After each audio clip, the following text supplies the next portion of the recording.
jam wale mon bandiraɓe musidɓe tedduɓe hettiɓe heeɗiɓe daraɓe ayaw pindi tv en garti e kattande jomiraɗo subaka hande o gam yettinan ɗon ko sifa e kele gaddan e jandeji leydi sénégal joni pani koye jandeji ɗi alkamisa sappo e jeetati lewru jeego ɓuru hitande ujunnaji ɗiɗi nogas jeegom ko sifa e kele gadane e jaydiyeji leydi sénégal eɗen puɗɗoro e jayde enquête quotidien kam musidmen janiyankoɓe ɓe gatti koye hoore gonnoɗo e hoore jagorɗe hooreji suudu sarɗiyeji leydi sénégal Ousmane Sonko ɓe kolliti kay wonande caggal nde o rutti toon to suudu sarɗiyeji ɓe gala kañum goni lundu ngu juƴƴiniɗo ɗaɓade toon to conseil constitutionnel gam hollide e yadani hen kadi hormaki gala kay kañum woni dosɗe leydi ndi kollitino wonde kay kamɓe conseil constitutionnel garti e ko yuti ala haali on ɗon ɓe kolliti kamɓe ɓe ngala hattan gam wawde ñawde e nden ɗon ñawore ko ɗum ji sababu nden kanko Ousmane Sonko mo heddo toon to suudu sarɗiyeji leydi sénégal ɗum wi conseil constitutionnel waɗi kolo onon débat won tan uddi nden ɗon yewtere hono no wiiri jande arti hoorejo leydi ndi Bassirou Diomaye Diakhar Faye mo ganduɗa kay arti ko yuti ala haali on ɗon ganduɗa kay kañum woni eɓɓoje muɗum ha tengti noon e on ɗon loi de finance rectificatif hitande ujunnaje ɗiɗi e nogas e jeegom ɗo ɓe mbi gomdade konko hoorejo leydi ndi oɗo saaha kay o holliti kay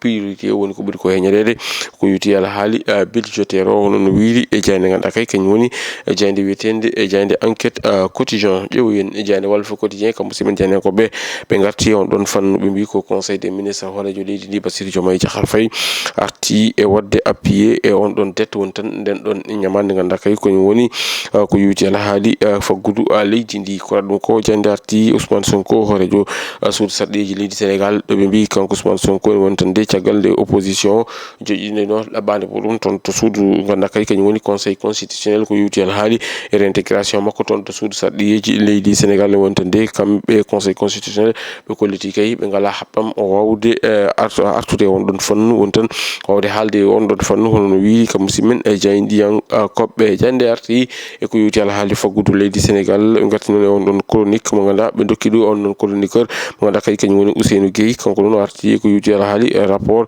mo ganduɗa kay ko yuti ala haali FMI ɗo wi beele sénégal waɗat cédé woni tan ɗaccetto ko yuti ala haali FMI ɗum noon woni ko namdal ngal mbaɗi e gardidi natal mabɓe kam musidmen e jaydiyankoɓe jayde Walf quotidien jayde ganduɗa kañum woni quotidien de quotidien kañum arti ko yuti ala haali e fandare mawɗo leydi Bassirou Diomaye Diakhar Faye soko 12 ɗin ɗon galleji ko lorɗi tawtiɗo e nder leydi ndi hani e ko ɗum ganduɗa kañum woni bourse sécurité familiale ɗum kala ene jeeya e eɓɓoje makko oɗo saaha joni ɗum ɓe mbi hoorejo leydi ndi kañum kay e rima ɗum ganduɗa kay kañum woni ganduɗa kay kañum woni deƴal hono no wi jayde nde jande arti ɓe mbi ko hoorejo leydi ndi hunima wonde kay ma yob ɗin ɗon poursuiji ko noon kadi ko yuti ala on ɗon paiement des dettes intérieures ɗum kala ene jeeya e jayde nde arti Ousmane Sonko mo ganduɗa kay kañum woni duttiɗo toon to suudu sarɗiyeji leydi sénégal jande Tribune quotidien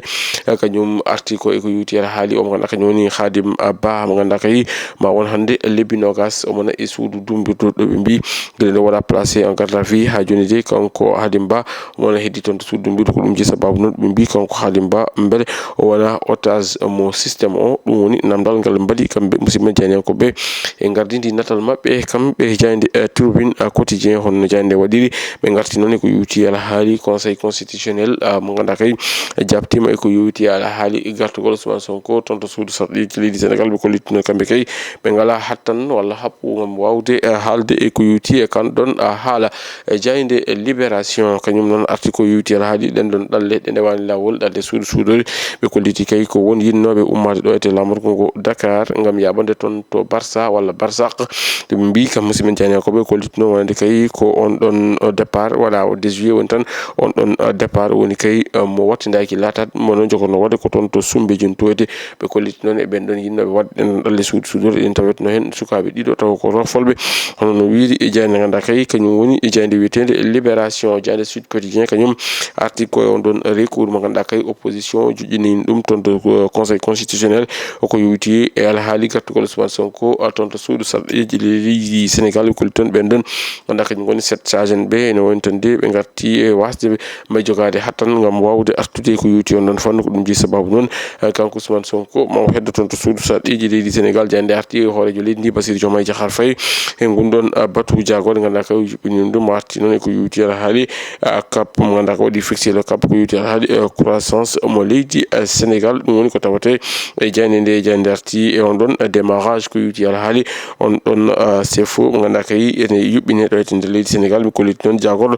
ote Moustapha Bamba Guirassy holliti e weltare muɗum caggal nde gueɗe ɗe no puɗɗori ni ɗum kala ene tawe e jande suite quotidien bandiraɓe musidɓe tedduɓe hettiɓe heeɗiɓe daroɓe yaw Pindi TV ko ɗum ɗon komin kemno rubinanade ko sifa e kele gadane yoga e jandeji leydi Sénégal adi meɗen e rubine jandeji wonata ko janggo aljuma soko weeli gueno ɗo e nden min mbiya jokke ɗoftade kam rewinade programme uji ɗi Pindi TV woto jigui de wadde abonné commenté kam e partagé Allah jarama on jarama.